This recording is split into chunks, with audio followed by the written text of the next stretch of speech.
এরকম খিচুড়ি বানানো আগে কোনো জায়গায় দেখেছো যে খিচুড়িতে মশলা ঢালতে গিয়ে মশলার বাটি ফেলে দেয়? তো হ্যালো এভরিওয়ান, আমি সেই রাঁধুনি and welcome back to my mini kitchen. Mini কিচেনের কিন্তু আজকের রেসিপি হলো খিচুড়ি।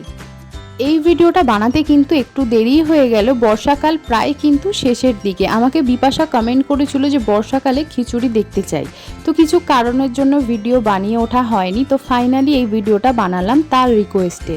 তো খিচুড়ি খেতে তোমরা কারা কারা ভালোবাসো অবশ্যই কিন্তু কমেন্ট করে জানিও। খিচুড়ি বানানোর জন্য কিন্তু দেখো আমি এখানে 2 বাটি চাল আর 1 বাটি মুগ ডাল নিয়েছি। মুগ ডালটা প্রথমে ভালো করে ভেজে নিতে হবে। ভেজে নেওয়ার পরেও দেখো আমি সবজিগুলোকে ভেজে নিয়েছি। চাল ডাল সবজি একসাথে করে জল দিয়ে কিন্তু মশলাগুলো সব দিয়ে দিয়েছি।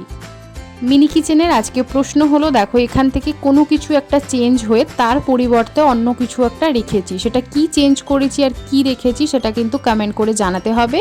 খিচুড়ি ফাইনালি তৈরি হয়ে গেল। ভিডিওটা কেমন লাগলো অবশ্যই কমেন্ট করে জানিও। ভালো লাগলে লাইক করে দিও আর প্রত্যেকবারের মতো সাবস্ক্রাইব করে আমার পাশে থেকো। বাই।